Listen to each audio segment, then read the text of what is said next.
ഭൂമിയുടെ ചൂട് വർദ്ധിക്കുന്നു, ഓഷ്യൻ്റെ ചൂട് വർദ്ധിക്കുന്നു. ഇതെല്ലാം കൊണ്ട് മഴ പെയ്യേണ്ട സമയത്ത് മഴ പെയ്യാതിരിക്കുന്നു. ഒരു 2 വർഷക്കാലത്തിനിടയ്ക്ക് 1 വർഷം പ്രളയവും 1 വർഷം വരൾച്ചയും വരുമ്പോഴത്തേക്ക് ഇത് രണ്ടും തമ്മിലുള്ള അന്തരം വളരെ കൂടുതലാണ്. അത് നേരത്തെ ഉണ്ടായിട്ടുണ്ട്, പക്ഷെ ഇപ്പം എന്താ വെച്ചാൽ അടിക്കടി ഉണ്ടാവണം. ഇപ്പോൾ സുനാമി, എൻ്റെ മണ്ഡലത്തിലാണ് സുനാമി ഉണ്ടായത്. അപ്പം ആരും അത് പ്രവചിച്ചില്ല. നമ്മുടെ ഉഷ്ണമേഖലാ പ്രദേശം അല്ലെങ്കിൽ നമ്മുടെ ഭൂമധ്യരേഖയോട് ചേർന്ന് കിടക്കുന്ന സ്ഥലത്ത്, പ്രത്യേകിച്ചും കടലിനോടൊക്കെ ചേർന്ന് കിടക്കുന്ന കേരളം പോലെയുള്ള സ്ഥലങ്ങളിൽ വളരെ പെട്ടെന്നാണ് കാലാവസ്ഥ മാറുന്നത്. ഞങ്ങൾ രണ്ടുപേരും ഒരുമിച്ച് യാത്ര ചെയ്യുമ്പോൾ പെട്ടെന്നൊരു വലിയ ഇടി കേൾക്കുന്നു, ലൈറ്റ്നിങ് വരുന്നു, ഞാൻ രണ്ടുപേരും താഴെ വീഴുന്നു, കൂടെ നിന്നാൾ മരിച്ചു. ഇന്ന് നമ്മൾ സംസാരിക്കുന്നത് കേരളത്തിൻ്റെ കാലാവസ്ഥ നിരീക്ഷണ കേന്ദ്രത്തിൻ്റെ ഡയറക്ടർ, നമ്മുടെ മലയാളി കൂടിയായ തൊടുപുഴക്കാരിയായ നീതു കെ ഗോപാൽ എന്ന വ്യക്തിയുമായിട്ടാണ്. നമുക്കറിയാം, ഇന്ന് ലോകം മുഴുവൻ ചർച്ച ചെയ്യുന്നൊരു വിഷയമാണ് കാലാവസ്ഥ. പണ്ടൊക്കെ ആളുകൾ മഴ പെയ്യുമെന്നും പെയ്യാതിരിക്കുമെന്നും ഒക്കെ പറഞ്ഞ് ആളുകൾ കളിയാക്കുന്ന ഒന്നുണ്ടായിരുന്നു. ഇപ്പോൾ അതല്ല. കാലാവസ്ഥ നമ്മുടെ ജീവിതത്തെ എത്രമാത്രം ബാധിക്കുന്നു, രാജ്യത്തെ എങ്ങനെ ബാധിക്കുന്നു, സമൂഹത്തെ എങ്ങനെ ബാധിക്കുന്നു എന്നുള്ളതെല്ലാം വലിയ തോതിൽ ചർച്ച ചെയ്യപ്പെടുന്ന ഒരു കാലഘട്ടമാണ്. തന്നെയുമല്ല, ലോക ഉച്ചകോടി തന്നെ, കാലാവസ്ഥയുമായി ബന്ധപ്പെട്ട ലോക ഉച്ചകോടി തന്നെ നിരവധിയായ അവസരങ്ങളിൽ നടന്നിട്ടുണ്ട്. ഏറ്റവും അവസാനം നടന്ന പാരീസിൽ നടന്നു. ലോകത്തെ മുഴുവൻ ജനങ്ങളും ഇന്ന് കാലാവസ്ഥയെ സംബന്ധിച്ചിടത്തോളം വളരെ ബോധവാന്മാരാണ്. മാത്രമല്ല, കാലാവസ്ഥയിൽ വരുന്ന മാറ്റങ്ങളെ ജനങ്ങൾ കൗതുകത്തോടെ നോക്കുന്നു, ഗൗരവത്തോടെ വീക്ഷിക്കുന്നു, അത് വിലയിരുത്തുന്നു. എല്ലാ രാജ്യങ്ങളിലും ഇതേ സംബന്ധിച്ചുള്ള കാര്യങ്ങൾ പഠിക്കാൻ ശ്രമിക്കുന്നു. നമ്മൾ ഇന്ത്യ എന്ന ഈ ഉപഭൂഖണ്ഡത്തിൽ കാലാവസ്ഥയുമായി ബന്ധപ്പെട്ട നിരവധി പ്രശ്നങ്ങൾ നമ്മൾ നേരിടുന്നുണ്ട്. എന്നാൽ വികസിത രാജ്യങ്ങൾ പലതും ഫലപ്രദമായി കാലാവസ്ഥയുമായി ബന്ധപ്പെട്ട പ്രശ്നങ്ങൾ പഠിക്കാനും അത് പരിഹരിക്കാനും ശ്രമിക്കുന്നുണ്ട്. നമ്മൾ ഇന്ന് നീതു കെ ഗോപാലുമായി സംസാരിക്കുന്നത് ഇതിൻ്റെ ഇമ്പാക്റ്റ് എന്താണ്, കേരളം ഇതെങ്ങനെ നേരിടുന്നു, ഭാവിയിൽ നമ്മളിതെങ്ങനെ നേരിടണം എന്നുള്ളതിനെ സംബന്ധിച്ചാണ്. തീർച്ചയായിട്ടും കേരള കാലാവസ്ഥാ നിരീക്ഷണ കേന്ദ്രത്തിൻ്റെ ഡയറക്ടർ എന്ന നിലയിൽ കേരളത്തിലെ ജനങ്ങളോട് പല കാര്യങ്ങളും വാണിംഗായും അല്ലാതെയും കാര്യങ്ങൾ ബോധ്യപ്പെടാനും വേണ്ടി അവർ സംസാരിക്കും എന്ന് ഞാൻ പ്രതീക്ഷിക്കുകയാണ്. നമസ്കാരം മാഡം. നമസ്കാരം സർ. അപ്പോൾ നീതു കെ ഗോപാലുമായി ഞാൻ സംസാരിക്കാനുള്ള ഒരു അവസരം എന്തുകൊണ്ടാണെന്ന് വെച്ചാൽ, ഇന്ന് നമ്മുടെ ജനങ്ങൾക്കൊന്ന് മനസ്സിലാകണം. പണ്ടാണെങ്കിൽ ആളുകൾക്ക് ഇതൊന്നും അറിയാതെ, പക്ഷെ പഴയ കാലത്ത് കേരളത്തിൽ പ്രത്യേകിച്ച് ഞാറ്റുവേല വരുമ്പോഴാളുകൾക്കറിയാം, ഇടവപ്പാതി വരുന്നതറിയാം, അവർക്ക് എപ്പോഴാണ് നാറ് നടേണ്ടതെന്നറിയാം. പഴയ കാലത്ത് ആളുകൾക്ക് അതിനെപ്പറ്റി ഒരു കാഴ്ചപ്പാടുണ്ടായിരുന്നു. ശാസ്ത്രീയമായിരുന്നില്ല, പക്ഷേ കേരളത്തിലെ ജനങ്ങൾക്ക് അതേ സംബന്ധിച്ചൊരു ബോധമുണ്ടായിരുന്നു. ഇന്ന സമയത്ത് മഴ പെയ്യും, ഇന്ന സമയത്ത് നമ്മൾ കൃഷി ഇറക്കണം, കൊയ്യണം, ഇതൊക്കെ അവർക്ക് വ്യക്തമായി അറിയാമായിരുന്നു. ഞാറ്റുവേല എന്നൊക്കെ നമ്മൾ കേട്ടിട്ടില്ലേ ചെറുപ്പത്തിൽ. അങ്ങനെ ഒരു കാലാവസ്ഥയുമായി ബന്ധപ്പെട്ട വിവരങ്ങൾ പഴയകാലത്ത് ആളുകൾക്ക് ശാസ്ത്രീയമായ അടിത്തറ ഇല്ലാതെ തന്നെ ഉണ്ടായിരുന്നു. ഇന്ന് പക്ഷേ അതിന് ശാസ്ത്രീയമായ അടിത്തറയുണ്ട്. അതേപ്പറ്റി അറിയാൻ വേണ്ടിയാണ് അങ്ങയോട് സംസാരിക്കാമെന്ന് കരുതിയത്. ഞാറ്റുവേലയെ പറ്റി പറഞ്ഞല്ലോ, നമ്മൾ അവിടെ നിന്ന് തുടങ്ങാം. കേരളത്തിൻ്റെ ഒരു ഏറ്റവും വലിയൊരു പ്രത്യേകതയായി കണക്കാക്കപ്പെടുന്നതാണ് ഈ ഞാറ്റുവേല കലണ്ടർ എന്ന് പറയുന്നത്. അതായത് നമ്മളുടെ നാട്ടിലെ കാലാവസ്ഥയും നമ്മുടെ കൃഷിയും തമ്മിൽ ബന്ധപ്പെടുത്തിക്കൊണ്ട് തയ്യാറാക്കിയ ഒരു കലണ്ടറാണ് ഈ ഞാറ്റുവേല കലണ്ടർ എന്ന്. അപ്പോൾ അത് നമ്മുടെ കേരളത്തിലെ ആളുകൾ എത്രമാത്രം ഈ കാലാവസ്ഥയെപ്പറ്റി മനസ്സിലാക്കിയിരുന്നു എന്നുള്ളതിൻ്റെ ഏറ്റവും വലിയൊരു തെളിവായിട്ട്, ഒരു ഉദാഹരണമായിട്ട് ഇന്നും കണക്കാക്കുന്ന ഒരു സിസ്റ്റമാണ് ഈ ഞാറ്റുവേല കലണ്ടർ എന്ന് പറയുന്നത്. അപ്പോൾ പല പഴഞ്ചൊല്ലുകൾ പോലും ഉണ്ട്, തിരുവാതിരയിൽ തിരിമുറിയാതെ എന്നൊക്കെ പറഞ്ഞു. അപ്പോൾ ഇത്രയും ശ്രദ്ധയോടെ കാലാവസ്ഥയെ വീക്ഷിക്കുകയും നമ്മുടെ എന്താ പറയുക, ജീവിത രീതികളും കൃഷി രീതികളും എല്ലാം കാലാവസ്ഥയുമായി ബന്ധപ്പെടുത്തുകയും ചെയ്തുകൊണ്ടിരുന്നൊരു ജനസമൂഹമാണ് കേരളത്തിലെന്ന് പറയുന്നത്. അപ്പോൾ ഇതുപോലെ തന്നെ വടക്കേന്ത്യ പോയാലും ഹിന്ദിക്കാരുടെയിലും ഉണ്ട് ഇത് കേട്ടോ, അത് ഞാൻ ശ്രദ്ധിച്ചിട്ടുണ്ട്. അതെ, അത് ഓരോ സ്ഥലത്തെയും ഈ ഗ്രഹത്തിൻ്റെ നിലകളും ഒക്കെ അനുസരിച്ച്, അപ്പോൾ നമ്മുടെ ഈ അസ്ട്രോണമിയിലുള്ള ഒരു ഡെവലപ്മെൻറ്റ് ഇന്ത്യയിൽ നേരത്തെ തൊട്ട് ഉണ്ടായിരുന്നുകൊണ്ടാണ് അത് ഈ അസ്ട്രോണമിയും കാലാവസ്ഥയും എല്ലാം നമ്മൾ നിരീക്ഷണങ്ങളിൽ നിന്നുണ്ടായ ശാസ്ത്രശാഖകളാണ്. അപ്പോൾ അതുകൊണ്ടാണ് അത് അന്ന് തൊട്ടേ ഇത് രണ്ടും തമ്മിൽ ബന്ധപ്പെടുത്തിക്കൊണ്ട് ആളുകൾ നമ്മുടെ ജീവിതചര്യയാണെങ്കിലും ജീവിതക്രമമാണെങ്കിലും കൃഷി രീതികളാണെങ്കിലും എല്ലാം ഒന്നൊന്ന് ചേർത്ത് വെച്ചുകൊണ്ടിരുന്നത്. അപ്പോൾ അത് ആ കലണ്ടറിന് ഇന്നും റെലവൻസ് ഉണ്ട്. നമ്മുടെ ഈ ഞാറ്റുവേല കലണ്ടർ നമ്മൾ കേരളത്തിലായതുകൊണ്ട് ഇങ്ങനെ ഞാറ്റുവേല എന്ന് പറയും. വടക്കേന്ത്യ പോയാൽ അവർ ഈ ഗോതമ്പ് വിതയ്ക്കുന്നതുമായി ബന്ധപ്പെട്ട് ഗോതമ്പ് അവർക്കും ഇതുപോലെ കലണ്ടർ. അപ്പോൾ ഈ ഞാറ്റുവേല കലണ്ടർ നമ്മളുടെ എനിക്ക് തോന്നുന്നു കുറച്ചുകൂടെ അവരെക്കാളും കുറച്ചുകൂടെ കൃത്യത ഉണ്ടാവുമെന്ന് എനിക്ക് തോന്നുന്നു. കാരണം സൂര്യൻ്റെ ചലനങ്ങൾക്ക് അനുസരിച്ച് സൂര്യൻ ഓരോ നക്ഷത്ര രാശിയിൽ കൂടി എപ്പോൾ കടന്നു പോകുന്നു അതിനനുസരിച്ചിട്ടാണ് ഓരോ ഞാറ്റുവേലയ്ക്കും ആ പേരും നക്ഷത്രങ്ങളുടെ പേരാണ് കൊടുത്തിരിക്കുന്നത്. അപ്പോൾ ഓരോ ഞാറ്റുവേല സമയത്തും ഞാറ്റുവേല കാലത്ത് ഏത് കൃഷി ഇറക്കണം, കൃഷിയുടെ ഏത് സ്റ്റേജിലാണ് എന്ത് ചെയ്യണം, നമ്മൾ വിളവിറക്കുക, വിത്തിറക്കുവാണോ, വിത്ത് നനയ്ക്കാൻ വെക്കുവാണോ, അങ്ങനെയുള്ള പല കാര്യങ്ങളും ഇതെല്ലാം അന്ന് തൊട്ട് നമ്മൾ ചെയ്തുകൊണ്ടിരുന്നതാണ്. ഇപ്പോൾ അതിനെ ഒന്ന് ശാസ്ത്രീയമായിട്ടൊന്ന് കുറച്ചൊന്ന് മോഡിഫൈ ചെയ്തിട്ട് ക്രോപ്പ് വെതർ കലണ്ടർ എന്നുള്ള പേരിൽ നമ്മൾ ശാസ്ത്രീയമായിട്ടൊന്ന് പറയുന്നു. അത് തമ്മിൽ വലിയ വ്യത്യാസമൊന്നും എപ്പോഴും ഇല്ലെന്നാണ് കൃഷി വിദഗ്ധരൊക്കെ പറയുന്നത്. അപ്പോൾ ഇന്നും നാട്ടിൻപുറത്തൊക്കെ കൃഷി ചെയ്യുന്നവരെല്ലാവരും ഈ പഴയ ആ ഒരു സങ്കല്പം ഉപയോഗിക്കുന്നുണ്ട്. അവർക്കറിയാം, അറിയാം, നമ്മളെക്കാൾ അറിയാം. അതെ, അത് സാധാരണ അവർ നിരീക്ഷണത്തിൽ നിന്നാണ്, നിരീക്ഷണത്തിൽ നമ്മുടെ അനുഭവത്തിൽ നിന്നുമാണ്. പക്ഷേ ഇന്ന് ഈ സാർ ആദ്യം സൂചിപ്പിച്ച പോലെ അങ്ങനെ ഒരു എന്താ പറയുക ശാന്തമായി സ്വസ്ഥമായി പോയിക്കൊണ്ടിരുന്നൊരു മഴക്കാലമോ അല്ലെങ്കിൽ മറ്റ് സീസണുകളോ ഒന്നും അല്ല നമ്മൾക്കുള്ളത്. അതുകൊണ്ട് കൂടിയാണ് സാർ ആദ്യം സൂചിപ്പിച്ചതുപോലെ ഇങ്ങനെയുള്ള ചർച്ചകളും അല്ലെങ്കിൽ ഇതിൽ കൂടുതൽ ശ്രദ്ധ ചെലുത്തുകയും പഠിക്കാൻ താല്പര്യമൊക്കെ കാണിക്കുന്നത്. ഒരു സുരക്ഷിതമായ ഒരു കാലാവസ്ഥ അല്ലെങ്കിൽ കാലവർഷം കേരളത്തെ സംബന്ധിച്ചിടത്തോളം ഇല്ലാതെ ആയിക്കൊണ്ടിരിക്കുകയാണെന്ന് പറയാം. അതുകൊണ്ടാണ് കേരളം മാത്രമല്ല, ഇന്ത്യയിൽ ഒട്ടാകെ അങ്ങനെ, ലോകത്തൊട്ടാകെ മുഴുവനും അല്ലേ? തന്നെയാണ് സാർ. ഇപ്പം ഞാൻ ഹിമാചൽ പ്രദേശിലെ ആളോട് സംസാരിച്ചു. അതെ, ആപ്പിള് വിളയേണ്ട സമയത്ത് ആപ്പിള് വിളയുന്നില്ല, അതെ, ആപ്പിള് പഴുക്കേണ്ട സമയത്ത് പഴുക്കുന്നില്ല. അപ്പം ഭൂമിയുടെ ചൂട് വർദ്ധിക്കുന്നു, അതെ, അല്ലേ? ഭൂമിയുടെ ചൂട് വർദ്ധിക്കുന്നു, ഓഷ്യൻ്റെ ചൂട് വർദ്ധിക്കുന്നു. അതെ, ഇതെല്ലാം കൊണ്ട് മഴ പെയ്യേണ്ട സമയത്ത് മഴ പെയ്യാതിരിക്കുന്നു.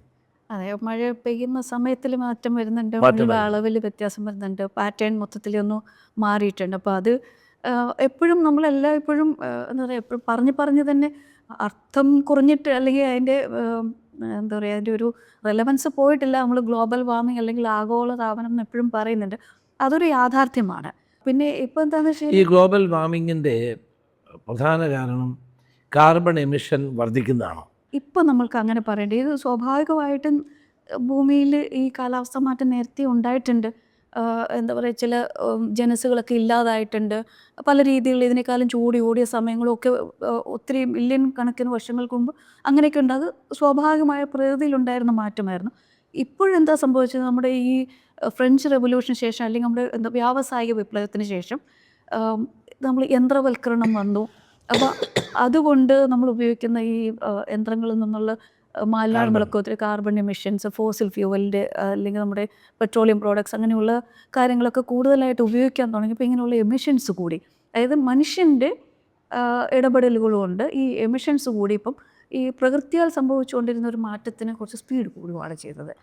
ഞാൻ വായിച്ചിട്ടുണ്ട്, ഈ കാർബൺ എമിഷൻ കൂടി വരുമ്പോൾ അത് ഈ ഭൂമിയുടെ ചുറ്റുമുള്ള ഓസോൺ പാളികളിൽ വിള്ളലുണ്ടാക്കുകയും അതുവഴി ചൂട് കൂടുകയും ചെയ്യുന്നു എന്നുള്ള ഒരു, ശരിയാണോ? കാർബൺ എമിഷൻ കൊണ്ടല്ല, അത് നമ്മൾ ഫ്ലോറോ കാർബൺ എന്ന് പറഞ്ഞ് വേറൊരു തരം കോമ്പൗണ്ടാണത്. നമ്മൾ പണ്ട് ഫ്രിഡ്ജുകളിൽ എ സികളിലൊക്കെ ഉപയോഗിച്ചേണ്ടതാണ്. അപ്പോൾ ഓർമ്മയുണ്ട്, ഒരു 2000-ത്തിൻ്റെ തുടക്കത്തിലുമൊക്കെ നമ്മൾ ഫ്രിഡ്ജുകളൊക്കെ മാറ്റിയും അല്ലെങ്കിൽ പുതിയ തരം ഫ്രിഡ്ജുകളൊക്കെ നമ്മൾ ഉപയോഗിച്ചു. അപ്പോൾ അന്ന് ഈ CFCs എന്നാണ് പറയുന്നത്. അപ്പോൾ ഈ CFCs ഉപയോഗിച്ചുകൊണ്ടിരുന്ന ഫ്രിഡ്ജുകളെല്ലാം മാറ്റി അത് ആദ്യം സൂചിപ്പിച്ചാൽ പാരീസ് സമ്മേളനം എന്നൊക്കെ പറഞ്ഞല്ലോ, ഇതുപോലെയുള്ള ചില സമ്മേളനങ്ങളിൽ ഈ CFCs ആണ് ഈ ഓസോൺ പാളി അല്ലെങ്കിൽ അന്തരീക്ഷത്തിലുള്ള ഓസോണിൻ്റെ അളവ് കുറയ്ക്കാനുള്ള ഏറ്റവും പ്രധാനപ്പെട്ട കാരണം എന്നുള്ളത് കണ്ടുപിടിക്കുകയും അതിൻ്റെ ഏറ്റവും പ്രധാനപ്പെട്ട സോഴ്സുകൾ ഇങ്ങനെയുള്ള കൂളൻറ്റുകളാണ്. അതായത് ഫ്രിഡ്ജിലും AC-ലും ഒക്കെ ഉപയോഗിക്കുന്ന കൂളൻറ്റുകളാണെന്ന് മനസ്സിലാക്കി ആ കൂളൻറ്റുകൾ മാറ്റി ഓസോണിന് ദോഷം വരാത്ത രീതിയിലുള്ള കെമിക്കലുകൾ ഉപയോഗിക്കുന്ന കൂളൻറ്റുകളൊക്കെ ലോകത്തെമ്പാടും എല്ലായിടത്തും മാറി. അതാണ് നമ്മൾ ഗവൺമെൻറ് തലത്തിലൂടെ ഇടപെടലിൻ്റെ ഒരു ഉദാഹരണമാണ്. ഗവൺമെൻറ് ഒരു പോളിസി മാറ്ററായിട്ട് അത് വരികയും ചെയ്തു. അതിനുശേഷം എന്താ പറയുക, വ്യക്തിപരമായിട്ടും നമ്മൾ അതിനെ അഡോപ്റ്റ് ചെയ്ത് അങ്ങനെ ചെയ്തതിൻ്റെ ഫലമായിട്ട് ഈ 2024 മെഷർമെൻറ്റുകളിലെല്ലാം കാണിക്കുന്നതെന്ന് വെച്ചാൽ ഈ ഓസോണിൻ്റെ അളവിൽ കുറവ് വന്നുകൊണ്ടിരുന്നത് അത് തിരിഞ്ഞ് അളവിൽ കൂടുതൽ വന്ന് പഴയ പടിയിലേക്ക് പോയിക്കൊണ്ടിരിക്കുന്നത് ആണ്. അങ്ങനെയാണ്. അപ്പോൾ അതൊരു അതുകൊണ്ടാണ് നമ്മൾ പക്ഷേ എന്നാലും ഈ പറഞ്ഞ വ്യവസായ സംരംഭങ്ങൾ ധാരാളം ഉണ്ടാവുകയും അതെ കാർബൺ എമിഷൻ കൂടുകയും ഉണ്ട്, വാഹനങ്ങളിൽ നിന്ന് കൂടുകയും ചെയ്യുന്നതിൻ്റെ ഫലമായും ഈ പ്രശ്നം ഉണ്ടാകുന്നുണ്ടല്ലോ. അപ്പം അത് കൃഷിയായാലും നമ്മൾ വ്യാവസായിക അടിസ്ഥാനത്തിൽ നടത്തുന്ന കൃഷി, പരിപാലനം, സംരക്ഷണം ഇങ്ങനെയുള്ള എല്ലാ കാര്യത്തിൽ നിന്നും ഈ മീഥെയിൻ പോലെയുള്ള ഈ ഹരിതഗൃഹവാതകങ്ങളുണ്ടാകും. അതുപോലെ ഇൻഡസ്ട്രിയും അതുപോലുള്ള ആക്ടിവിറ്റീസിന് ഈ കാർബൺ എമിഷൻസും ഒക്കെ ഉണ്ടാകും. അപ്പോൾ ഇത് മൊത്തത്തിൽ ഈ ചൂട് കൂടാനുള്ളൊരു കാരണമാണ്. ഇപ്പം ലോകത്തെമ്പാടും ഇതിൻ്റെ കോൺഫ്ലിക്റ്റ് എന്താണ്? പാരീസ് ഉച്ചകോടിയിലാണല്ലോ കോൺഫ്ലിക്റ്റ് കൂടുതൽ ശക്തമായത്. കാരണം വലിയ രാജ്യങ്ങൾ പറയുന്നു ഞങ്ങളല്ല ചെയ്യേണ്ടത്, സാർ അതെ ചെറിയ രാജ്യങ്ങൾ പറയുന്നു വലിയ രാജ്യങ്ങളാണ് അത് ചെയ്യേണ്ടത്. ഇതിൽ രണ്ട് അമേരിക്ക ആയതുകൊണ്ട് ബോയ്ക്കോട്ട് ചെയ്തത്. അതെ അവർ അതിൽ നിന്ന് മാറിയിട്ടുണ്ട്. അപ്പോൾ അതിൽ രണ്ട് ഘടകങ്ങളുണ്ട് സാർ. ഒന്ന് നമ്മൾ നമ്മുടെ ലക്ഷറിക്ക് വേണ്ടി ചെയ്യുന്ന കാര്യങ്ങൾ കൊണ്ടുണ്ടാകുന്ന വിഷയം, നമ്മുടെ സർവൈവലിന് വേണ്ടി ഉപയോഗിക്കുന്ന കാര്യങ്ങളുണ്ട് പക്ഷേ. അപ്പോൾ ഈ വികസ്വര രാജ്യങ്ങൾ അല്ലെങ്കിൽ ലീസ്റ്റ് ഡെവലപ്ഡ് കൺട്രീസ് അല്ലെങ്കിൽ അവികസിത രാജ്യങ്ങളിലൊക്കെ നമ്മളുടെ നിലനിൽപ്പിന് നീഡ്സിന് വേണ്ടി ചെയ്യുന്ന കാര്യങ്ങളും അല്ലാതുള്ള ഇപ്പം നമ്മൾ ഇന്ത്യയിൽ ഈ എന്താ പറയുക വിറക് അല്ലെങ്കിൽ ചാണകച്ചോള ഉപയോഗിക്കുന്നു, ഇങ്ങനെയൊക്കെ ഉള്ളതൊക്കെ ഒരു സംസാരമായിട്ടുണ്ട്. അപ്പോൾ അത് നമ്മുടെ ബേസിക് നീഡ്സിന് വേണ്ടി നമ്മൾ ഉപയോഗിക്കുന്ന കാര്യങ്ങളാണ്. അതുപോലെ കൃഷിയും അങ്ങനെയുള്ള കാര്യങ്ങളും കൊണ്ടൊക്കെ. അതല്ലാതെ നമ്മുടെ എന്താ പറയുക നീഡ്സിൻ്റെ അപ്പുറത്തേക്ക് ലക്ഷറിയിലേക്ക് പോകുന്ന കാര്യങ്ങൾ, അതിൽ വരുന്ന എമിഷൻസിൽ കുറവ്. അതെ, നമ്മൾ പണ്ട് ഒരു 20 അല്ലെങ്കിൽ 25 വർഷം മുൻപ് നമ്മൾക്ക് ആർക്കും ഇല്ലാതിരുന്ന സൗകര്യങ്ങളൊക്കെയാണ് ഇന്ന് നമുക്കൊക്കെ ഉള്ളത്. അപ്പോൾ നമ്മൾ വ്യക്തിപരമായിട്ട് ഇതിൻ്റെ അകത്ത് കോൺട്രിബ്യൂട്ട് ചെയ്യാൻ പറ്റും എന്നുള്ളത് അതിനൊരു മറുവശം കൂടിയുണ്ട്. അങ്ങനെ പക്ഷെ അതുകൊണ്ട് ഈ ഉച്ചകോടിയിൽ ഏറ്റവും വലിയ കോൺഫ്ലിക്റ്റ് വന്നത് തന്നെയാണ്. അതെ, ഈ ഉച്ചകോടി മാത്രം, ഇതിന് മുമ്പ് നടന്ന ഉച്ചകോടിയിലും അത് തന്നെയായിരുന്നു. അതെ, എപ്പോഴും ആ വികസിത രാജ്യങ്ങളും വികസ്വര രാജ്യങ്ങളും തമ്മിൽ ആ കോൺഫ്ലിക്റ്റ് ഉണ്ട്. ഉണ്ടാവാറ്. പക്ഷെ ഇപ്പം അമേരിക്ക അതിൽ നിന്ന് പിന്മാറിയിരിക്കുക. ഈ പണം കൊടുക്കാൻ അവർ തയ്യാറല്ല. അത് എന്താ വെച്ച് കഴിഞ്ഞാൽ ഓരോരുത്തരും എത്ര എമിഷൻ നടത്തുന്നു അതിനനുസരിച്ചിട്ട് കോൺട്രിബ്യൂട്ട് ചെയ്യുക എന്നുള്ള രീതിയിലാണ് മിറ്റിഗേഷൻ അല്ലെങ്കിൽ ഇത് ഇല്ലായ്മ ചെയ്യാനുള്ള പ്രോസസ്സ് അമേരിക്ക പറയുന്നത്. അപ്പോൾ അങ്ങനെ ചെയ്യാനായിരുന്നു. അപ്പം അവർ നല്ലപോലെ പൈസ അവർക്ക് കൊടുക്കേണ്ടി വരും. ഇങ്ങനെയുള്ള പല സ്കീമുകളിലും അല്ലെങ്കിൽ പല പ്രോജക്റ്റുകളിലൊക്കെ അവർക്ക് പൈസ കൊടുക്കേണ്ടി വരുന്നു. അപ്പോൾ അവർക്ക് അതിനോട് വലിയ യോജിപ്പില്ല. ഞങ്ങളുടെ രീതിക്ക് എന്നുള്ള രീതിയിൽ അഡ്മിനിസ്ട്രേഷൻ അതിൽ നിന്ന് മാറിയിരിക്കുകയാണ്. ഉച്ചകോടി ഒരു പരാജയമായി. അല്ല, അവരില്ലെന്നേ ഉള്ളൂ സാർ, ബാക്കി മുന്നോട്ട് പോകുന്നുണ്ട്. കാരണം നമ്മൾ ഇന്ത്യയിൽ 2050 ആകുമ്പോഴേക്കും 2030 ആകുമ്പോഴേക്കും ഇപ്പോൾ ഉള്ള എമിഷൻ റേറ്റിൻ്റെ 50% കുറയ്ക്കാൻ വേണ്ടി, അതിനുവേണ്ടിയാണ് നമ്മൾ ഈ മറ്റേ സോളാർ പിന്നെ അതുപോലെ ഇലക്ട്രിക്കൽ കാറുകൾ, ഇതെല്ലാം ഇങ്ങനെയുള്ള ഉച്ചകോടികളിൽ എടുക്കുന്ന തീരുമാനത്തിൽ നമ്മുടെ ഗവൺമെൻറ്റുകൾ എടുക്കുന്ന പോളിസി ഡിസിഷൻസ് ആണ് ഇതൊക്കെ. അപ്പോൾ അതിൽ നമുക്ക് തുടക്കത്തിലൊക്കെ നമുക്ക് ചോയ്സസ് ഉണ്ടാകും. കുറച്ച് കഴിയുമ്പോൾ ഇത് നിർബന്ധമായിട്ട് ഗവൺമെന്റ് ഇലക്ട്രിക്കൽ കാറുകളും അല്ലേ കുറെ കഴിയുമ്പോൾ നിർബന്ധമാകാം. ഇപ്പം തന്നെ ധാരാളം ഉണ്ട് ഇലക്ട്രിക്കൽ കാറുകൾ, ഓട്ടോകൾ. അപ്പോൾ അങ്ങനെയാണ് നമ്മൾ ഇതിൻ്റെ ഈ കാർബൺ എമിഷനിൽ നിന്ന് ഇതിൻ്റെ മിറ്റിഗേഷൻ പ്രോസസ്സിൽ നമ്മൾ പാർട്ടിസിപ്പേറ്റ് ചെയ്യുന്നത് അങ്ങനെയാണ്. അപ്പോൾ ഗവൺമെൻറ് മാത്രം കൊണ്ടോ അല്ലെങ്കിൽ ഗവൺമെൻറ് ഏജൻസികൾ മാത്രം കൊണ്ടോ ഒരു നടപ്പാക്കാൻ ഒരു കാര്യമുണ്ട്. നമ്മളൊരു നിയമമായിട്ട് കൊണ്ടുവരുമ്പോൾ പലപ്പോഴും ആളുകൾക്ക് ഒരു പ്രതിഷേധം തോന്നാം, അല്ലെങ്കിൽ അത് അവരുടെ വ്യക്തി സ്വാതന്ത്ര്യത്തിലും വ്യക്തി താല്പര്യത്തിലും ഒക്കെ ഗവൺമെൻറ് ഇടപെടുന്ന പോലെയൊക്കെ തോന്നാം. അപ്പോൾ അതിനേക്കാളും ആളുകളെ ബോധവൽക്കരിച്ചുകൊണ്ട് അവർ ബോധപൂർവ്വം എടുക്കുന്ന ഒരു തീരുമാനമാകുമ്പോൾ അതൊരു നല്ല കാര്യമായിട്ട് വരും. അല്ല, എല്ലാ കാര്യങ്ങളും നമുക്ക് ഗവൺമെൻറ്റിന് അടിച്ചേൽപ്പിക്കാൻ പറ്റത്തില്ല. അതുകൊണ്ടാണ് ഇങ്ങനെയുള്ള ചർച്ചകളും സംവാദങ്ങളും ഈ ഭൂമിയുടെ ചൂട് കൂടുന്നതാണോ ഏറ്റവും പ്രധാനപ്പെട്ട പ്രശ്നം? അതെ, ഗ്ലോബൽ വാർമിംഗ് ആണ് അല്ലേ? അതെ. അപ്പോൾ അതിലെന്താ അതുകൊണ്ടാണോ ഈ കാലാവസ്ഥയിൽ മാറ്റം? അതെ, അത് എന്താ സംഭവിക്കുന്നത് വെച്ച് കഴിഞ്ഞാൽ നമ്മുടെ ചൂട് കൂടുന്നു എന്ന് പറയുമ്പോൾ നമുക്ക് സാർ ആദ്യം സൂചിപ്പിച്ച പോലെ സമുദ്രത്തിൻ്റെ ചൂട് കൂടുന്നു, അതുപോലെ അന്തരീക്ഷത്തിൻ്റെ മൊത്തത്തിൽ ചൂട് കൂടുന്നു. ഇത് ഒരു സ്ഥലത്ത് മാത്രമല്ല, ഭൂമിയിൽ ആകമാനം ഭൂമിയുടെ അന്തരീക്ഷത്തിൽ ഭൂമിക്ക് മൊത്തവും ഈ ചൂട് കൂടുതലുകൾ കൂടുന്നുണ്ട്. നമുക്ക് പെട്ടെന്ന് പറയാൻ പറ്റുന്ന എല്ലാവർക്കും മനസ്സിലാവുന്ന ഒരു റിലേഷൻ എന്താണെന്ന് വെച്ച് കഴിഞ്ഞാൽ, ഈ അന്തരീക്ഷത്തിൽ തങ്ങി നിൽക്കുന്ന നീരാവി, ഇപ്പം ചൂട് കൂടിയ വായുവിൽ കൂടുതൽ നീരാവി തങ്ങി നിൽക്കും. അപ്പോൾ അത് തണുക്കുമ്പോൾ കൂടുതൽ വെള്ളം മഴ പെയ്യും. അതുകൊണ്ടാണ് നമ്മളിപ്പോൾ ചുരുങ്ങിയ സമയത്തിൽ അതിശക്തമായ മഴ പെയ്യുന്നു. മേഘവിസ്ഫോടനം എന്ന് പറയുന്നത് എന്താ? ചിലപ്പോൾ പറയുന്നത് അത് മേഘവിസ്ഫോടനം എന്ന് പറഞ്ഞാൽ സാർ, ഇത് മഴയുടെ ഒരു എന്താ പറയുക ഇൻറ്റൻസിറ്റി അല്ലെങ്കിൽ അതിൻ്റെ ശക്തിയെ സൂചിപ്പിക്കുന്ന ഒരു വാക്കാണ്. അപ്പോൾ നമ്മൾ ഹെവി സ്പെൽ ഓഫ് റെയിൻ അല്ലെങ്കിൽ മോഡറേറ്റ് സ്പെൽ ഓഫ് റെയിൻ എന്നൊക്കെ പറയുമ്പോൾ കൂടുതൽ നീരാവി തങ്ങി നിൽക്കുന്നതുകൊണ്ടാണ്. അതിന് കൃത്യമായിട്ടൊരു ഡെഫിനിഷൻ ഉണ്ട്. 1 മണിക്കൂറിൽ 10 സെൻറ്റിമീറ്ററോ അതിൽ കൂടുതലും മഴ പെയ്ത് കഴിഞ്ഞാൽ, ഒരു സ്ഥലത്ത് മഴ പെയ്താൽ അതിനെയാണ് നമ്മൾ മേഘവിസ്ഫോടനം എന്ന് പറഞ്ഞാൽ. അപ്പോൾ അതായത് റെയിൻ റേറ്റ് അല്ലെങ്കിൽ റെയിൻ ഇൻറ്റൻസിറ്റി അത്രയേ ഉള്ളൂ. മഴ എത്ര ശക്തമായി മഴ പെയ്യുന്നു എന്നുള്ള, നമ്മൾ 24 മണിക്കൂർ പെയ്യുന്ന മൊത്തം മഴയുടെ അളവല്ല ഇത്, 1 മണിക്കൂറിൽ എത്ര മഴ പെയ്യുന്നു എന്ന് കാണിക്കുന്നതാണ്. അപ്പം നമ്മൾക്ക് കഴിഞ്ഞ വർഷം കളമശ്ശേരിയിൽ അങ്ങനെ ഒരു ഇവന്റ് ഉണ്ടായിരുന്നു, മേഘവിസ്ഫോടനം ഉണ്ട്. അപ്പോൾ ഈ ഹിമാചലിൽ കഴിഞ്ഞ ദിവസം ഉണ്ടായത് കൂടുതലും ഈ മേഘവിസ്ഫോടനം പോലെയുള്ള അത്രയും അതിശക്തമായ മഴ പെയ്യുന്നത് ഈ പർവ്വത പ്രദേശങ്ങളിലാണ്. അല്ലെങ്കിൽ 1 മണിക്കൂറിൽ 10 സെൻറ്റിമീറ്ററിൽ കൂടുതൽ മഴ പെയ്താൽ അതിനെയാണ് നമ്മൾ മേഘവിസ്ഫോടനം എന്ന് പറയുന്നത്. അത് ഒരു വിശേഷണ പദം മാത്രമാണ് സാർ. അല്ലാതെ അതൊരു വേറെ പ്രതിഭാസമൊന്നുമല്ല. ഒരു വിശേഷണ പദമാണ്. ആ മഴയുടെ ശക്തിയെ സൂചിപ്പിക്കുന്ന ഒരു വിശേഷണ പദം മാത്രമാണ്. ഈ ഗ്ലോബൽ വാർമിങ് ഇപ്പം നമ്മൾ മാത്രമല്ല, ഈ ലോകത്തിലെ എല്ലാ രാജ്യങ്ങളും ഉണ്ട്. അനുഭവിക്കുന്നുണ്ടല്ലോ. അതിൻ്റെ ഇൻറ്റൻസിറ്റി എങ്ങനെയാണ്? ഇന്ത്യയിൽ കൂടുതലുണ്ടോ അതോ അങ്ങനെ നമുക്ക് അങ്ങനെ പറയാൻ പറയാൻ പറ്റത്തില്ല. പറയാൻ പറ്റില്ല? ഇപ്പോൾ ഉദാഹരണമായിട്ട് പറഞ്ഞാൽ, ഇപ്പോൾ ഈ ഒരു വർഷം എവിടെയെങ്കിലും ഒരു പ്രളയം ഉണ്ടായെന്ന് വിചാരിക്കുക, അടുത്ത വർഷം അതൊരു എന്താ പറയുക വരൾച്ചയായിരിക്കാം. അപ്പോൾ എന്താ പറയുക, ഇത് രണ്ടും തമ്മിലുള്ള അന്തരം ഭയങ്കരമാണ്. ഇപ്പോൾ ഒരു 2 വർഷക്കാലത്തിനിടയ്ക്ക് ഒരു വർഷം പ്രളയവും ഒരു വർഷം വരൾച്ചയും വരുമ്പോഴത്തേക്ക് ഇത് രണ്ടും തമ്മിലുള്ള അന്തരം വളരെ കൂടുതലാണ്. അത് നേരത്തെ ഉണ്ടായിട്ടുണ്ട്. പക്ഷെ ഇപ്പം എന്താ വെച്ചാൽ അടിക്കടി ഉണ്ടാവണം.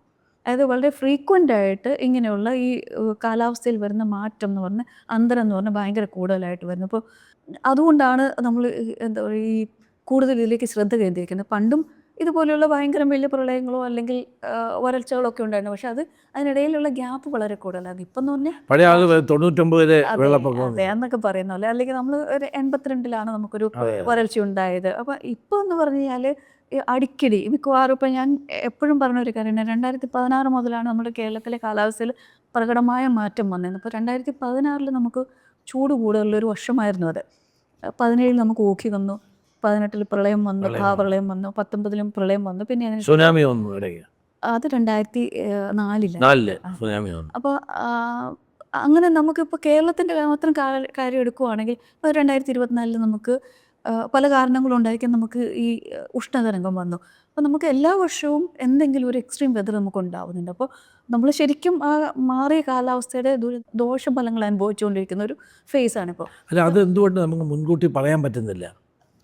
ഇപ്പോൾ സുനാമി, എൻ്റെ മണ്ഡലത്തിലാണ് സുനാമി ഉണ്ടായത്. അതെ, എൻ്റെ മണ്ഡലം ഹരിപ്പാട് ആറാട്ടുപുഴ പഞ്ചായത്തിലും കരുനാഗപ്പള്ളിയിലെ തീരദേശ പഞ്ചായത്തുകളിലുമാണ് വന്നത്, ആലപ്പാട് തുടങ്ങി. അപ്പം ആരും അത് പ്രവചിച്ചില്ല ഇങ്ങനെ വരാൻ പോകുന്നു അന്ന് സുനാമി. നമുക്ക് നമ്മുടെ ഇന്ത്യൻ ഓഷ്യൻ റീജിയനിൽ ഒരു സുനാമി വാർണിംഗ് സിസ്റ്റം ഉണ്ടായിരുന്നില്ല. സുനാമിയൊക്കെ ഉണ്ടായിട്ടുണ്ട് ഇതിനു മുമ്പും, അറബിക്കടലിലൊക്കെ ഉണ്ടായിട്ടുണ്ട്, തിര പോകുന്നു. അപ്പോൾ ഗുജറാത്തിലൊക്കെ അതുകൊണ്ടുള്ള ഇപ്പോൾ റഷ്യയിലുണ്ടായിരുന്നു, ഉണ്ട്, ജപ്പാനിലും ഉണ്ടായി അല്ലേ? അത് റഷ്യയും ജപ്പാനും ഒക്കെ അടുത്താണ്. അപ്പോൾ റഷ്യയിൽ ഉണ്ടായ ആ ഭൂകമ്പത്തിൻ്റെ ഫലമായിട്ടാണ് ജപ്പാനിലും ഒക്കെ സുനാമി വന്നത്. അത് അമേരിക്കയുടെ തീരങ്ങളും വരെയൊക്കെ അത് കുറച്ച് സമയമെടുക്കും. സുനാമി പ്രവചിക്കാൻ എളുപ്പമാണ്. ഈ ഭൂകമ്പം ഉണ്ടായിട്ടുണ്ടെങ്കിൽ ഭൂകമ്പത്തിലൂടെ ഉണ്ടാകുന്നതാണ്. ഭൂകമ്പത്തിലൂടെയാണ് അത് നമുക്ക് കടലിൻ്റെ അകത്തൊക്കെയും ഉണ്ടാവാം. അവിടെ എന്തെങ്കിലും ഭൂമിയുടെ ഏറ്റവും മുകളിലത്തെ ഈ പാളി എന്ന് പറയുന്നത് അതെപ്പോഴും ഇങ്ങനെ ചലിച്ചുകൊണ്ടിരിക്കുന്നതാണ്. ഇപ്പോൾ എർത്തിൻ്റെ ക്രസ്റ്റ് എന്ന് പറയുന്നത് പല എന്താ പറയുക പ്ലേറ്റുകളിൽ അല്ലെങ്കിൽ പല കഷ്ണങ്ങളിലാണ് നമ്മുടെ ഈ ഭൂഖണ്ഡങ്ങളൊക്കെ ഇരിക്കുന്നതൊക്കെ. അപ്പോൾ ഈ പ്ലേറ്റുകൾ പരസ്പരം എപ്പോഴും മൂവ്മെൻറ്റിലാണ്. ചില സമയത്ത് എന്താ പരസ്പരം മുമ്പ് എവിടെയെങ്കിലും ഇത് ഉരസി നിൽക്കുക. അപ്പോൾ ഈ ഉരസി നിൽക്കുന്നത് എപ്പോഴെങ്കിലും ആ പ്രഷർ ഒരു പോയിന്റിൽ എത്തിക്കഴിയുമ്പോൾ അത് ബ്രേക്ക് ആവും. അപ്പോൾ അങ്ങനെയൊക്കെ വരുമ്പോഴാണ് ഈ ഭൂമികുലുക്കമായിട്ട് അത് നമുക്ക് അനുഭവപ്പെടുന്നത്, അല്ലെങ്കിൽ ഭൂകമ്പമായിട്ട് അനുഭവപ്പെടുന്നത്. അപ്പോൾ അത് കടലിൻ്റെ അടുത്തിട്ടോ അല്ലെങ്കിൽ കടലിനോട് ചേർന്നുള്ള ഭാഗത്തൊക്കെ ആകുമ്പോൾ ആ എനർജി ട്രാൻസ്ഫർ ചെയ്തിട്ടാണ് ഈ സുനാമി ആകുന്നത്. അപ്പോൾ സുനാമി ഒരു ഭൂകമ്പം ഉണ്ടാകുന്നത് പ്രവചിക്കാൻ കുറച്ച് ബുദ്ധിമുട്ടാണ്. പക്ഷേ ഭൂകമ്പം ഈ പറയുന്ന ഇങ്ങനെയുള്ള ഫേവറബിൾ ആയിട്ടുള്ള സ്ഥലങ്ങളിലാണ് ഉണ്ടാവണമെങ്കിൽ സുനാമി ഉണ്ടാവോ ഇല്ലയോ എന്നുള്ളത് നമുക്ക് നേരത്തെ പറയാൻ പറ്റും. അപ്പോൾ അന്ന് നമുക്ക് ഒരു സുനാമി 2004 നിങ്ങളെ പ്രവചിച്ചില്ല. അന്ന് സുനാമി വാർണിംഗ് സിസ്റ്റം ഉണ്ടായിരുന്നില്ല സാർ ഓഷ്യനിൽ. അപ്പം അതിന് ശേഷമാണ്, അതിന് മുമ്പ് ഈ മലേഷ്യയിലും മറ്റിടത്തൊക്കെ ഉണ്ടായിരുന്നു. അന്ന് ആ റിംഗ് ഓഫ് ഫയർ എന്ന് പറഞ്ഞ ഏറ്റവും കൂടുതൽ ഈ വോൾക്കാനിക് എറപ്ഷൻ അല്ലെങ്കിൽ ഭൂകമ്പമൊക്കെ ഉണ്ടാകുന്ന ഒരു മേഖലയുണ്ട്, മലേഷ്യ, ഇന്തോനേഷ്യ. അതെ, അപ്പം ആ സ്ഥലങ്ങളിൽ അവർ ഫ്രീക്വൻ്റ് ആയിട്ട് ഉണ്ടാകുന്നുണ്ട്, അവർക്ക് കുറച്ചുകൂടെ ഉണ്ടായിരുന്നു. അപ്പോൾ നമുക്ക് അങ്ങനെ ഒരു അനുഭവം എപ്പോഴും നമ്മളുടെ കാര്യത്തിൽ എന്താ, നമുക്ക് ഈ ഡിസാസ്റ്റർ മാനേജ്മെൻറ്റ് പോലും ഇന്ത്യയിൽ ഇത്ര കാര്യക്ഷമമായിട്ട് വന്നത് എപ്പോഴാണ്? അതെ, ഒറീസ സൈക്കിളിന് ശേഷമാണ് ആക്ച്വലി അത് വന്നത്. ഒരു കോർഡിനേറ്റഡ് ആക്ഷൻ വന്നത്. അല്ലെങ്കിൽ എന്താ, ഒന്നുകിൽ ഒരു റവന്യൂ ഡിപ്പാർട്ട്മെൻറ്റിൻ്റെ കീഴിൽ, അല്ലെങ്കിൽ അപ്പോൾ എന്തെങ്കിലും ഒരു വിപത്ത് വന്നൊരു ദുരന്തത്തിലേക്ക് മാറിക്കഴിയുമ്പം അതിനെ എങ്ങനെ മാറ്റി, അല്ലെങ്കിൽ ആളുകളെ എങ്ങനെ രക്ഷപ്പെടുത്താം, എങ്ങനെ അവരെ റീഹാബിലിറ്റ് ചെയ്യുക, ഇങ്ങനെയുള്ള കാര്യങ്ങളാണ് നമ്മൾ ആലോചിക്കുന്നത്. അപ്പോൾ ഒരു വിപത്ത് വന്നാൽ അത് ദുരന്തമായി മാറാതെ മുൻകരുതലെടുത്തുകൊണ്ട് അല്ലെങ്കിൽ മുൻകൂട്ടി കാര്യങ്ങൾ തീരുമാനിച്ചുകൊണ്ട് ആ ഒരു മിറ്റിഗേഷൻ പ്രോഗ്രാം എന്നുള്ള പോലെ, അല്ലെങ്കിൽ ഡിസാസ്റ്റർ റിസ്ക് ചെയ്യുന്നത്, അത് നമ്മൾ ഈ ഒറീസ സൈക്ലോണിന് ശേഷമാണ് നമ്മൾ അതങ്ങനെ തുടങ്ങിയത്. മാത്രമല്ല ഈ നമുക്ക് ഈ ഉപഗ്രഹങ്ങളുണ്ടല്ലോ, അതെ, സാറ്റലൈറ്റ്സ്. ഇപ്പോൾ സാറ്റലൈറ്റ്സിലൂടെ തന്നെ ഇപ്പോൾ കാലാവസ്ഥയിൽ വന്ന മാറ്റങ്ങളെ പറ്റി നമുക്ക് മനസ്സിലാക്കാൻ കഴിയത്തില്ലേ? സാറ്റലൈറ്റ്സ് വഴി നമ്മൾ ഇതിനെ നിരീക്ഷിച്ചുകൊണ്ടിരിക്കാം എന്നുള്ളതാണ്. അപ്പോൾ സാറ്റലൈറ്റ്സ് അവർ വാണിംഗ് തരല്ലേ? ഇല്ല. ഇല്ലേ? സാറ്റലൈറ്റ് സർ ഇതൊരു എന്താ പറയുക, നിരീക്ഷിക്കാൻ അല്ലെങ്കിൽ ഒബ്സർവേഷൻ സിസ്റ്റം മാത്രമാണ്, അല്ലെങ്കിൽ നിരീക്ഷിക്കാനുള്ള ഒരു കാര്യം മാത്രമാണ് സാറ്റലൈറ്റ് എന്ന് പറയുന്നത്. അപ്പോൾ സാറ്റലൈറ്റിൽ നിന്ന് കിട്ടുന്ന ഇൻഫർമേഷനും നമ്മുടെ ഗ്രൗണ്ട് ബേസ്ഡ് ആയിട്ടുള്ള റഡാറുകളുണ്ടല്ലോ, നമ്മുടെ കാലാവസ്ഥ റഡാറിലേക്ക് കൊടുക്കും, റഡാറുകളുണ്ട്, ഒബ്സർവേറ്ററിയിലേക്ക് ഒബ്സർവേറ്ററികളുണ്ട്. അപ്പോൾ ഇതെല്ലാം കൂടി നമുക്ക് ഒന്നിച്ച് വെച്ചിട്ടാണ് നമുക്ക് വാണിങ്ങൾ ഇഷ്യൂ ചെയ്യാൻ പറ്റുക. അപ്പോൾ സാറ്റലൈറ്റ് കൊണ്ട് മാത്രം നമുക്ക് ചെയ്യാൻ പറ്റില്ല. പക്ഷേ സാറ്റലൈറ്റ് ഒരു പ്രത്യേകിച്ച് നമ്മുടെ ഈ സൈക്ലോണുകളൊക്കെ കടലിലാണെങ്കിൽ അതിനെ നിരീക്ഷിക്കാൻ നമുക്ക് ഏറ്റവും ബെസ്റ്റായിട്ടുള്ളൊരു നിരീക്ഷണ ഉപാധി എന്ന് പറയുന്നത് സാറ്റലൈറ്റാണ്. പക്ഷേ അത് കരയോട് അടുത്ത് വരുമ്പോഴേക്കും നമുക്ക് റഡാറിൻ്റെ കവറേജിലേക്ക് വരും, പിന്നെ നമ്മുടെ കരയിലുള്ള മറ്റ് ഒബ്സർവേറ്ററികൾ വരും. അപ്പോൾ ഇതെല്ലാം കൂടി ചേർത്ത് വെച്ചുകൊണ്ടാണ് നമ്മൾ ഒരു ഫൈനൽ ഡിസിഷനിലേക്ക് പോകുന്നത്. അപ്പോൾ സാറ്റലൈറ്റ് മാത്രമായിട്ട് നമുക്ക് വാണിംഗ് കൊടുക്കാനായിട്ട്, അല്ലെങ്കിൽ അവരങ്ങനെ അലേർട്ട് തരില്ല, അവർ നമുക്ക് ഇൻഫർമേഷൻ മാത്രമേ തരുള്ളൂ. കാലാവസ്ഥ വകുപ്പിന് ഇൻഫർമേഷൻ തരും, അത് നമ്മൾ എല്ലാം കൂടി ഒന്നിച്ച് നമ്മൾ പ്രോസസ്സ് ചെയ്തിട്ടാണ് ഈ ഫൈനലായിട്ടുള്ള അലേർട്ടുകളൊക്കെ പോകുന്നത്. അലർട്ട് ചെയ്യുന്നു അല്ലേ? അതെ. അപ്പോൾ ഇപ്പം ഈ ഉണ്ടായിട്ടുള്ള ഓഖി, അതെ, സുനാമി, ഇപ്പോൾ ഇതൊക്കെ നമുക്ക് പെട്ടെന്ന് നേരത്തെ മുൻകൂട്ടി ഇപ്പം അതിനുള്ള സംവിധാനം ഉണ്ടോ, മുൻകൂട്ടി അറിയാൻ? ഉണ്ട് സാറേ. ഒരു കാര്യമുണ്ട് ഇതിൻ്റെ അകത്ത്. നമ്മൾ ഈ പറയുന്ന ഈ അതിതീവ്ര കാലാവസ്ഥ നമ്മൾ പറയില്ലേ, അല്ലെങ്കിൽ അത് പലപ്പോഴും എന്താ, നമ്മൾ എല്ലാം സാധാരണഗതിയിൽ പോകുമ്പോൾ അതെല്ലാം പ്രൊഡിക്റ്റ് ചെയ്യാൻ എളുപ്പമാണ്. അപ്പോൾ അതിൽ നിന്ന് അതിശക്തമായിട്ടുള്ള എന്തെങ്കിലും ഒരു വേരിയേഷൻ അല്ലെങ്കിൽ ഒരു വ്യത്യാസം വരുമ്പോൾ അത് പല സമയത്തും ക്യാപ്ചർ ചെയ്യാൻ പലപ്പോഴും പറ്റാറില്ല. ഉദാഹരണത്തിന് ഇപ്പോൾ ഏറ്റവും അടുത്ത ഉദാഹരണം എന്ന് പറഞ്ഞാൽ ടെക്സസിലെ പ്രളയം എന്ന് പറയുന്നത്. അതെ, അത് വളരെ അൺഎക്സ്പെക്റ്റഡ് ആയിപ്പോയി. അത് അതിൽ വാർണിങ്സ് ഒക്കെ ഇഷ്യൂ ചെയ്തിരുന്നെങ്കിലും അതിൽ രണ്ടാമത് വേറൊരു കാര്യം കൂടി ഉണ്ട്. വാർണിംഗ് ഇഷ്യൂ ചെയ്തിരുന്നെങ്കിലും ആളുകളുടെ എന്താ പറയുക, ആളുകൾക്ക് ആ മെസ്സേജസ് കിട്ടിയിരുന്നെങ്കിൽ അത് എന്ത് ആക്ഷൻ അവർക്ക് എടുക്കാൻ പറ്റും, അതിനെപ്പറ്റി ഒരു അവബോധം ഇല്ലായക, ഇങ്ങനെ പല പ്രശ്നങ്ങളും ഉണ്ടാവാറുണ്ട്. അത് ഓക്കിയുടെ സമയത്താണ് നമ്മളത് ഏറ്റവും ആദ്യം. ടെക്സസിലെ ഒത്തിരി ആളുകൾ മരിച്ചു കേട്ടോ, ആയിരക്കണക്കിന് ആളുകൾ. അല്ല, 101 പേര്, കുറേ ആളുകൾ മിസ്സിങ് ആയിട്ടുണ്ട്. പിന്നെ ഒത്തിരി നാശനഷ്ടങ്ങളുണ്ടായി. അപ്പോൾ അവിടെ ആ നദിയുടെ ഒരു പ്രത്യേകതയും അങ്ങനെയാണെന്നാണ് പറഞ്ഞത്. അത് വരണ്ട് കിടക്കുക എന്ന സ്ഥലമാണ്, വെള്ളം അധികം മണ്ണിലേക്ക് ഒലിച്ചിറങ്ങുന്ന രീതിയിലുള്ള ഒരു ഭൂപ്രകൃതി അല്ല അവിടെ. അത് എന്താ പറയുക, മിനിറ്റുകൾ കൊണ്ടാണ് എന്താ പറയുക 5-10 അടിയിൽ നിന്നും 100 അടിയിലേക്ക് വെള്ളത്തിൻ്റെ അത് വെള്ളം കയറിയെന്നൊക്കെയാണ്. അപ്പോൾ ആളുകൾക്ക് റിയാക്ട് ചെയ്യാൻ പോലും സമയമില്ല. പിന്നെ പുലർച്ചെയായിരുന്നു, ആളുകളെല്ലാവരും ഉറങ്ങിക്കിടക്കുകയായിരുന്നു. പിന്നെ അവിടെ അതുകൊണ്ട് സ്റ്റുഡൻസിൻ്റെ ഒരു ക്യാമ്പ് ഉണ്ടായിരുന്നു. അപ്പോൾ അങ്ങനെ പല ഫാക്ടേഴ്സ് കൂടിയിട്ടാണ് അവിടെ. ഞാൻ ഈ ഇവിടെ പോയപ്പോൾ, സ്വിറ്റ്സർലൻഡിൽ പോയപ്പോൾ, അപ്പോൾ അവിടെ ആൽപ്സ് മൗണ്ടൻസ് എല്ലാം ഉണ്ടല്ലോ. അപ്പോൾ അവിടെ അവരെന്നോട് പറഞ്ഞു, ഞങ്ങൾക്ക് ഭൂകമ്പം ഉണ്ടായാലോ ഇതുപോലെ പ്രകൃതി ദുരന്തമുണ്ട്, ഏറ്റവും ഫലപ്രദമായി ഞങ്ങൾക്ക് ചെക്ക് ചെയ്യാൻ കഴിയും, പെട്ടെന്ന് മുൻകൂട്ടി അതുകൊണ്ടാണ് എന്താ ചില രാജ്യങ്ങൾക്ക് അതിനുള്ള അഡ്വാൻസ്ഡ് ആയിട്ടുള്ള സംവിധാനം ഉള്ളത് കൊണ്ടാണോ, അതോ അവിടെ സയൻറ്റിഫിക് സ്റ്റഡി നടന്നുകൊണ്ടോ? അതിന് വേറൊരു വശമുള്ളതെന്ന് വെച്ച് കഴിഞ്ഞാൽ, നമ്മുടെ ഈ തണുത്ത രാജ്യങ്ങൾ നമ്മൾ പൊതുവേ പറയില്ല, തണുപ്പുള്ള രാജ്യങ്ങൾ എന്ന് പറയുന്നത്. അപ്പം അവിടുത്തെ കാലാവസ്ഥ, അവിടുത്തെ വെതർ സിസ്റ്റംസ്, അല്ലെങ്കിൽ ഈ അവിടെ മഴയും മറ്റുമൊക്കെ കൊടുക്കുന്ന ഈ കാലാവസ്ഥ ഘടകങ്ങളുണ്ടല്ലോ, അത് വളരെ എന്താ പറയുക സിസ്റ്റമാറ്റിക്കായിട്ട്, അല്ലെങ്കിൽ അവരുടെ ഒരു മൂവ്മെൻറ്റിനൊക്കെ, ചലനത്തിന്, സഞ്ചാരത്തിൻ്റെ ദിശയ്ക്കും വേഗത്തിനും ഒക്കെ ഒരു എന്താ പറയുക ഒരു ക്രമമുണ്ട്.